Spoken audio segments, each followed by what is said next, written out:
আসসালামু আলাইকুম রহমতুল্লাহ। বন্ধুরা, আমি আজকে ভিডিওতে দেখাই দিব আইফোনের লক স্ক্রিনের মধ্যে এরকম নাম কিভাবে অ্যাড করবেন অথবা যে কোনো জরুরি নাম্বার কিভাবে আপনারা অ্যাড করে রাখবেন।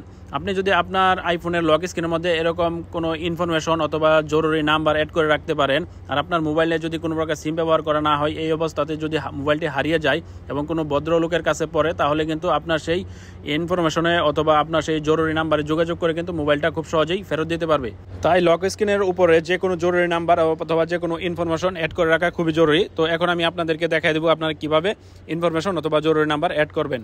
আমাদের মোবাইলে প্রথমে আমরা নোটিফিকেশন বারটা টান দিব। টান দেওয়ার পরে দেখবো এখানে ফোকাস একটি অপশন রয়েছে। তো দেখতে পাচ্ছেন এই ফোকাস অপশনটিতে আপনাদের একটা ক্লিক করতে হবে। তারপরে এখানে দেখবেন আমার যে নামটা অ্যাড করেছিলাম গ্লোবাল টেক অনলাইন, আমার চ্যানেলের নাম, এটা এখানে দেখাচ্ছে। তো আপনারা এখানে কিভাবে অ্যাড করবেন সেই জন্য আপনারা চলে যাবেন নিউ ফোকাস, একবারে নিচে এই নিউ ফোকাসে ক্লিক করবেন।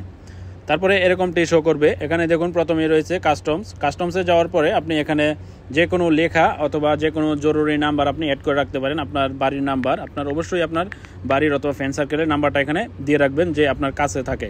তারপরে আপনার এখান থেকে যে কোনো একটি সিম্বল দিয়ে দিবেন। তো আমি হাউসের সিম্বল দিয়ে দিচ্ছি, বোঝাচ্ছি যে এটা আমার বাড়ির নাম্বার। তো দেওয়ার পরে আপনি কাস্টমাইজ ফোকাস এটাতে ক্লিক করবেন। তারপরে আপনি এখান থেকে বের হয়ে চলে আসবেন। তারপরে আবার নোটিফিকেশন বারটা টান দিবেন। তারপরে আবার ফোকাসে একটা ক্লিক করবেন।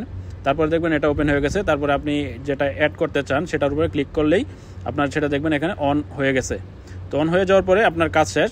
এখন যদি আপনি মোবাইল লক করে ফেলেন তাহলে কিন্তু আপনার সেই লক স্ক্রিনের মধ্যে আপনার এই নাম্বারটা শো করবে। তো দেখুন আমার এখানে যে নাম্বারটা দিয়েছিলাম সেই নাম্বারটা কিন্তু এখানে শো করতেছে।